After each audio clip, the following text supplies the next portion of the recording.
बेटा हम आपको नंबर सिस्टम पढ़ा रहे थे।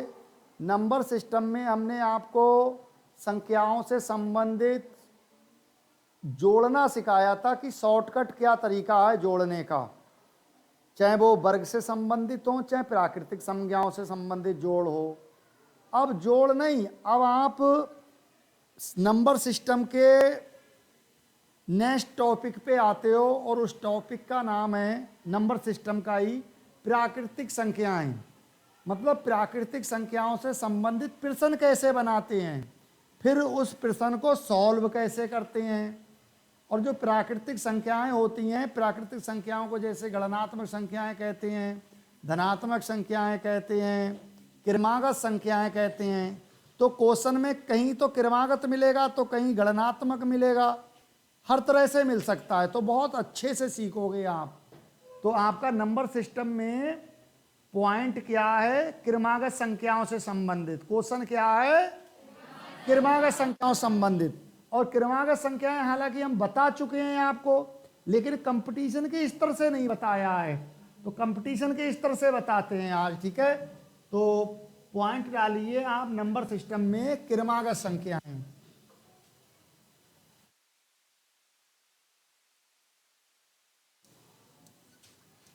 साथ में ही लिखेंगे सुंदर राइटिंग में।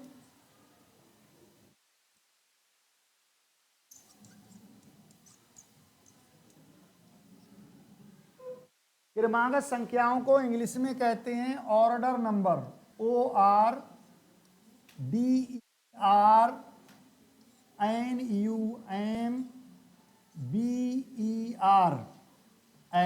Order numbers. क्रमागत संख्याओं को इंग्लिश में क्या कहते हैं, ऑर्डर नंबर्स। जहां आपसे कहा जाए बोलने के लिए संकेत दिया जाए वहीं बोलेंगे, बाकी आवाज ना हो मुंह से। क्रमागत संख्याओं का दूसरा नाम है प्राकृत संख्याएं। प्राकृत कहो या प्राकृतिक कहो, बात एक ही है। प्राकृत संख्याएं और प्राकृत संख्याओं को इंग्लिश में कहोगे नेचुरल नंबर।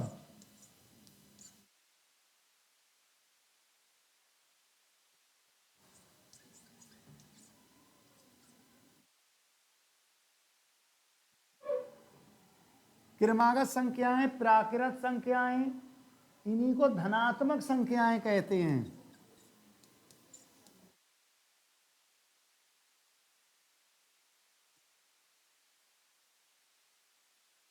और धनात्मक संख्याओं को इंग्लिश में कहते हैं बेटा पॉजिटिव नंबर्स।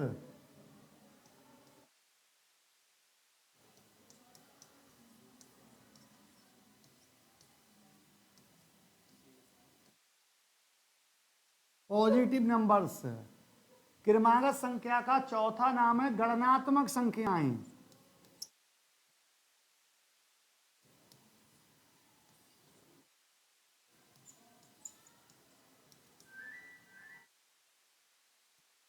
और गणनात्मक संख्याओं को कहोगे गिनती की संख्याएं, counting numbers, COUN, counting numbers.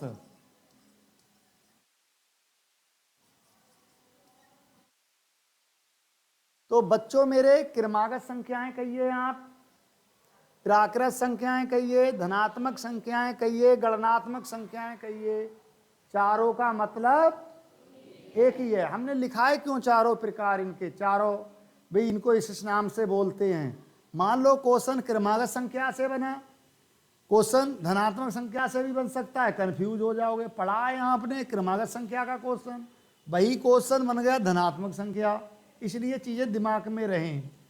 ठीक है, अब बच्चों क्रमागत संख्याएं किसे कहते हैं, तो उन क्रमागत संख्याओं को लिखोगे। जैसे क्रमागत संख्याएं कौन सी होती हैं, क्या पहचान होती है, तो क्रमागत संख्याओं को लिखोगे 1 2 3 4 5 6 7 डॉट डॉट, असीमित, अनंत।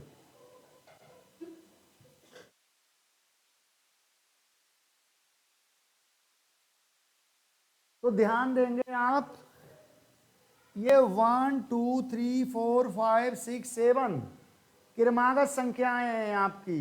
कैसी संख्याएं हैं? क्रमागत संख्याएं हैं। तो क्रमागत संख्याएं देखते ही पहचान लें आप, ये क्रमागत संख्याएं हैं, है ना। अब सबसे छोटी क्रमागत संख्या कौन सी होती है? एक। आपसे कोई कहे सबसे छोटी क्रमागत संख्या बताइए, तो आप क्या बताएंगे? और सबसे बड़ी क्रमागत संख्या? अनंत। मतलब पता नहीं कौन सी होगी। समझ में आ रहा है? हाँ, सबसे छोटी एक है क्रमागत संख्या। आपसे कोई पूछे दूसरी क्रमागत संख्या बताओ तो 2, तीसरी क्रमागत बताओ 3, चौथी बताओ 4, पांचवी 5। आपसे कोई पूछे 100वीं क्रमागत संख्या बताओ 100। आप 1000वीं क्रमागत संख्या बताओ 1000। हर बात पे ध्यान दो, जो मैं बोल रहा हूं स्टेप बाय स्टेप, सारे स्टेप आपको याद होना चाहिए, ठीक है। अब बच्चों ये 1 2 3 4 5 6 7 ये क्रमागत संख्याएं हैं। इनका क्रमागत संख्या नाम क्यों पड़ा? ये क्रम से आ रही हैं। क्रम का मतलब एक के बाद एक। इन प्राकृत संख्या पड़ा। प्राकृत संख्या क्यों पड़ा? प्रकृति की, प्रकृति मतलब नेचर की हर वस्तु द्वारा काउंट की जाती है ना। गिनते हैं 1 2 3 4। प्रकृति में कैलकुलेट करने के लिए इन्हीं संख्याओं का यूज होता है, इसलिए ये प्राकृत संख्याएं कहलाईं। धनात्मक संख्याएं, धनात्मक का मतलब है प्लस, ये प्लस में होती हैं, यो कह लीजिए, या इनके बढ़ने से प्लस की ओर बढ़ते हैं हम, माइनस की ओर ना बढ़कर प्लस की ओर बढ़ते हैं। समझ में आ रहा है बेटा? धनात्मक संख्याएं। गणनात्मक संख्याएं, गणना, गणना मीन कैलकुलेट, चीजों को गिनने के लिए, गणना माने चीजों को गिनने के लिए इन्हीं संख्याओं का यूज होता है, इसलिए इनको गणनात्मक संख्याएं कहते हैं। ओके, तो बेटा सबसे छोटी, सबसे बड़ी, 8वीं 9वीं सब याद हो गया आपको। अब ध्यान दो, ये जो आज जो टॉपिक शुरू हो रहा है बहुत महत्वपूर्ण है। अब जो मैं बोलने जा रहा हूं वो और ज्यादा महत्वपूर्ण है। गणित में जिस बच्चे ने पहला वर्ड याद कर लिया कि पहली क्या है, ये चौथी पूछ रहा है 8। मैं इसी चैप्टर की बात नहीं कर रहा हूं, मैं ये जो अपने शब्द हर चैप्टर में जोड़ के दिखाऊंगा तुम्हें। आपने पहला याद कर लिया कि पहली कौन सी है, पहली संख्या या पहली वस्तु, या ये पॉइंट पूछ रहा है तो पहला पॉइंट क्या होगा? तो पहले पे ज्यादा फोकस करो। पहली प्राकृतिक संख्या क्या है? 1। अब इसको दूसरे तरह से सीखेंगे। देखो बच्चों, पहली प्राकृतिक संख्या 1 है। पहली प्राकृतिक संख्या 1 है।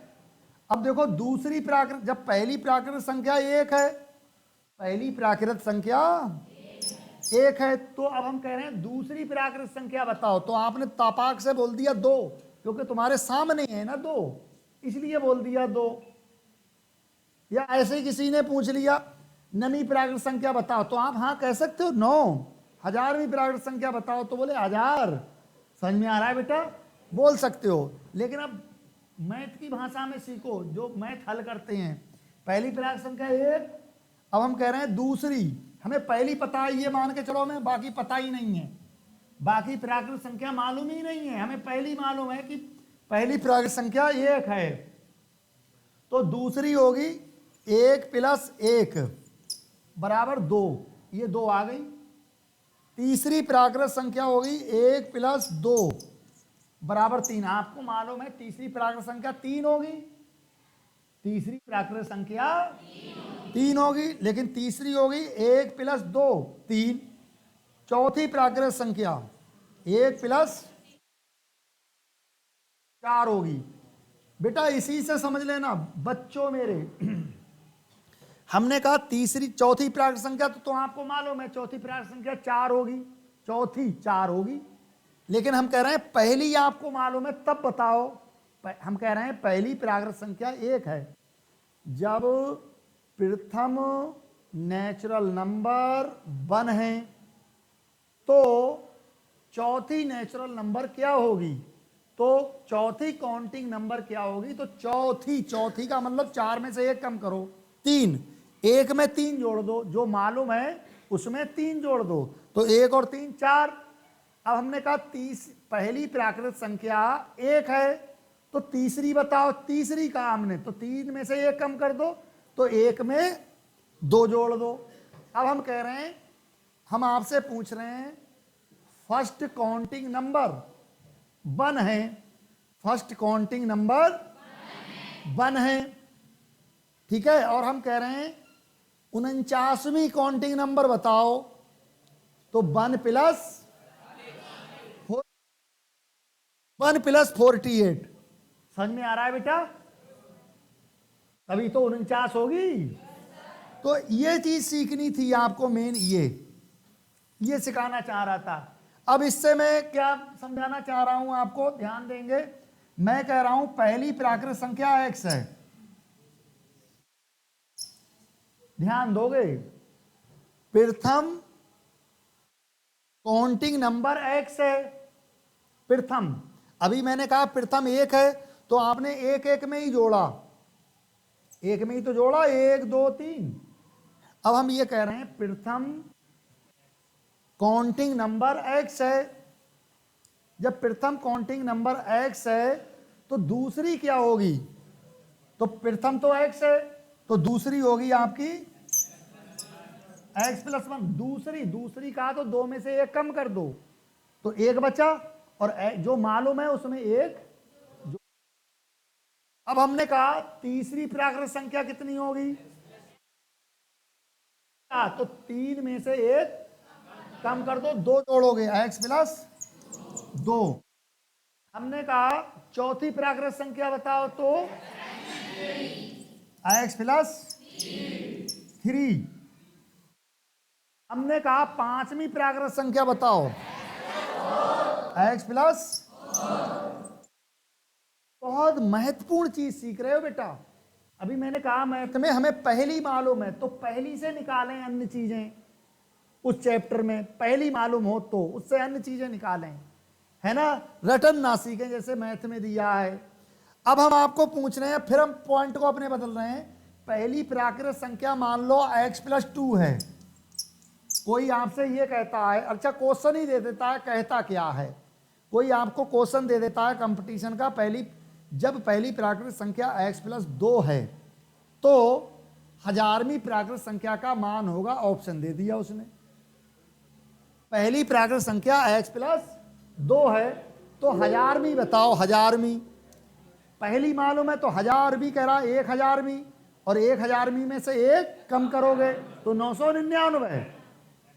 समझ में आ रहा है, तो क्या होगी x प्लस 2 999। अब इसको करोगे यहां सॉल्व, तो क्या आएगा आंसर आपका, x प्लस 1001। भाई 2 999 तो जुड़ रहे हैं, नहीं आई बात समझ में।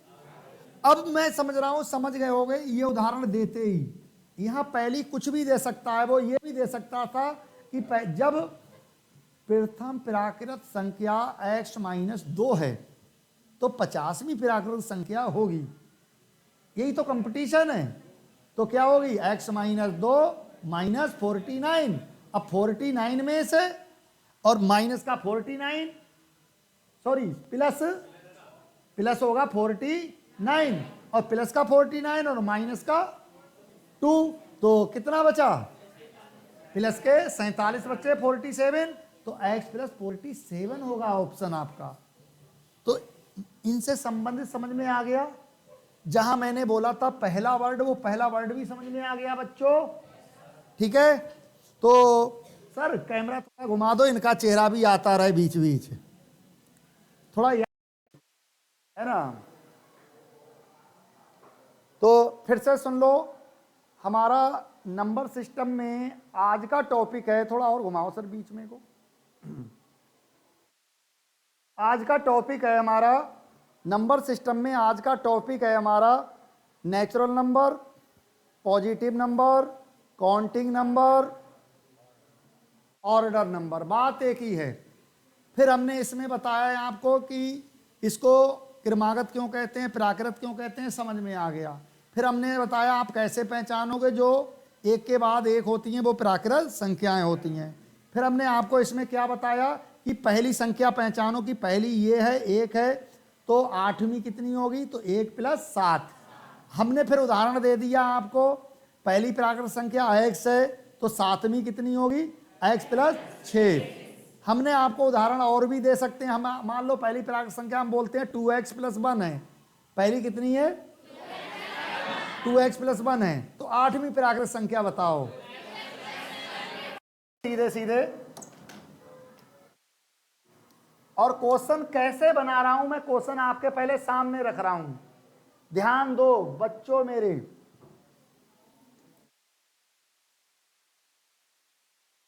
बेटा बात नहीं हो, भैया बात करोगे मैं नहीं पढ़ा पाऊंगा आपको, ध्यान दें।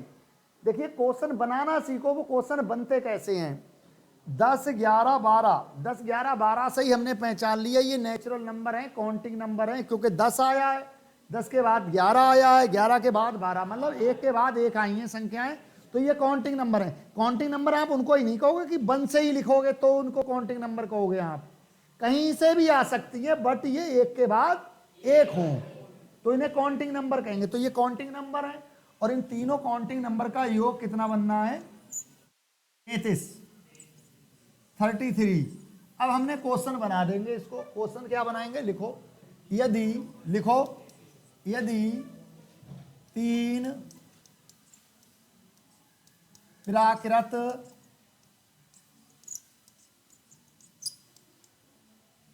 संख्याओं, यदि 3 प्राकृत संख्याओं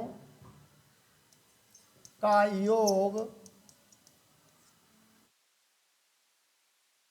33 हो तो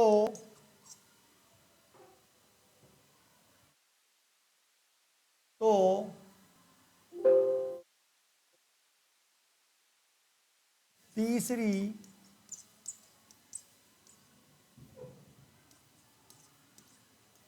संख्या होगी, तो तीसरी संख्या होगी।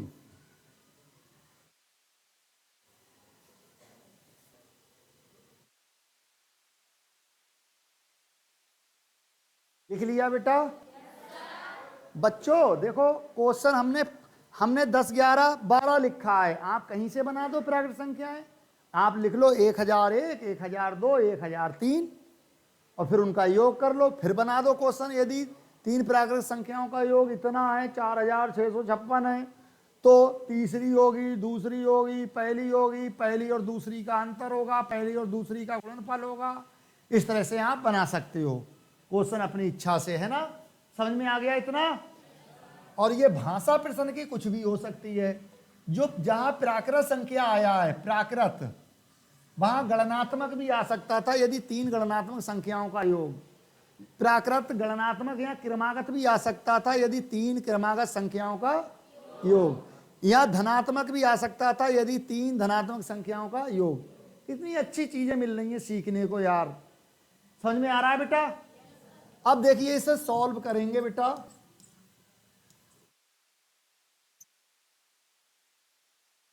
अब ये तो आपके सामने है, वो कह रहा है तीसरी संख्या होगी, तो तीसरी संख्या क्या है इन तीनों में, 12, तो आंसर क्या आएगा, 12 आएगा। लेकिन ये आंसर तो आपके सामने है, ये आंसर आपके सामने है ना? मान लो ये है ही नहीं, सवाल ही है सामने आपके। कह रहा है यदि 3 प्राकृत संख्याओं का योग 33 है तो तीसरी संख्या होगी। तो तीसरी संख्या हम भाई 3 का योग कह रहा है 33 है, जब 3 वो कह रहा है 3 का योग 33 है, तो 3 में ना तो हमें पहली मालूम है, ना दूसरी प्राकृत संख्या मालूम है, ना तीसरी। तो सबसे पहले तो हमें पहली प्राकृत संख्या मालूम होना चाहिए, और जब हमें पहली मालूम नहीं है तो वो पहली क्या है, x है बेटा, x है। पहली क्या है, पहली प्राकृत संख्या x है। आप x मान लोगे, x है या a है या y है या z है, जो भी मानो। अब पहली प्राकृत संख्या x है, जब पहली एक्स है तो दूसरी कितनी होगी, तीसरी कितनी होगी, कितनी होगी, एक्स प्लस टू।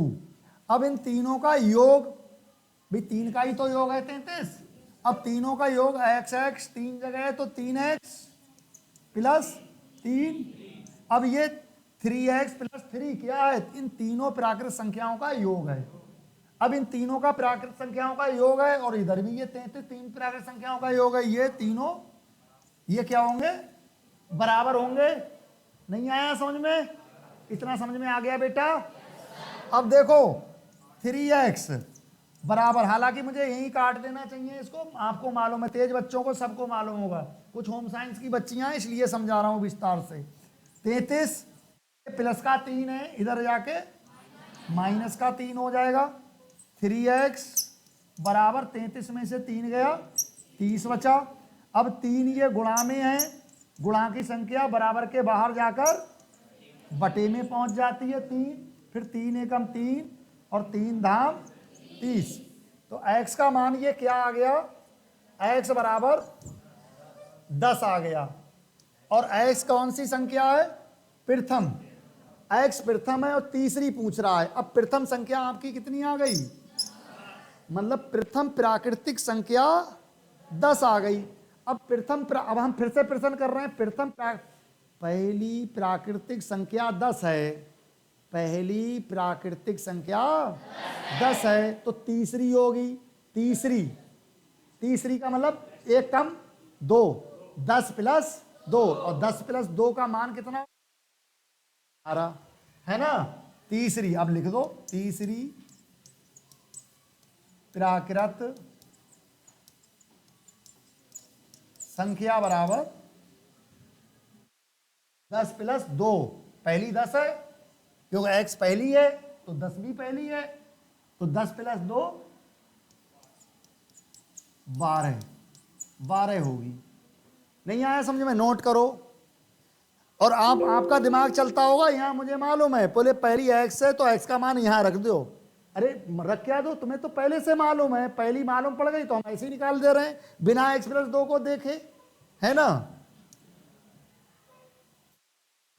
अभी भी आप मिस्टेक कर सकते हो इस सवाल में, मैं सवाल को घुमा दूं थोड़ा सा, और अभी घुमाऊंगा तुम्हारे सामने।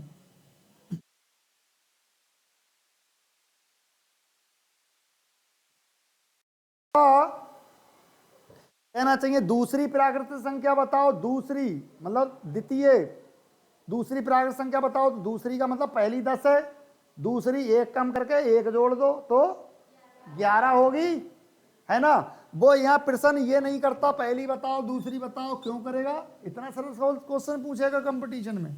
वो ये कहेगा तीसरी जब 4 का योग इतना है तो कितना होगा, तो तीसरी कितनी होगी, अंतर क्या होगा दूसरी का तीसरी का। इस तरह से अपने आप प्रश्न बना सकते हो। तो अपने आप प्रश्न बनाना, संख्याएं रखना, फिर क्वेश्चन बनाना, फिर उसको सॉल्व करना। लेकिन इसको इस तरह विस्तार से नहीं हल करते हैं कंपटीशन में, ये एकदम लिखते हैं, ये एकदम एक ही साथ 3 का योग। बच्चे इतना रटते हैं, बोले 3 संख्याओं का योग है, जब बोले 3 संख्याओं का योग है तो 3x तो वो हो गया साहब, और इसको यहां से लिखते हैं एक कम करके 3 का योग होता है तो वो ऐसे लिखते हैं 1 और 2, बोले 3x प्लस 3। अब वो कह रहा है 4 का योग, जब 3 का योग है तो 3x आया है, 4 का योग है तो 4x आएगा। अब 4 का योग है तो संख्याएं वो जोड़ोगे 1 2 3 तक जोड़ोगे तो 6 हो जाएगा। ये समझ में आ रहा है, 4 का योग है। और वो कह रहा है 8 संख्याओं का योग है, तो ये हो गया आपका 8x हो गया बेटा, 8x हो गया। और 8 का योग पूछ रहा है तो उधर 7 तक लिखोगे, 1 2 3 4 5 6 7 जोड़ लो। और 1 2 3 4 5 6 7 का भी जोड़ने का रूल हम पीछे बता चुके हैं, उस नियम से भी जोड़ सकते हो शॉर्टकट रूप में, है ना। तो 1 और 2 3 3 3 6 6 4 10 10 और 5 15 15 और 6 21 21 और 7 28 प्लस 28, है ना। जो भी योग दिया है उसने, उसमें से तुरंत एकदम ये माइनस कर दोगे और 8 से भाग कर दोगे, टिक लगाओगे, आगे भाग जाओगे। नहीं आया समझ में। तो इस तरह के कम से कम आप 10 सवाल लाओगे लिख के और हल करके, 10 लाओगे, कभी किसी में 4 संख्याओं का योग, किसी में कैमरे को मूव कर दो सर, किसी में 4 संख्याओं का योग, किसी में 5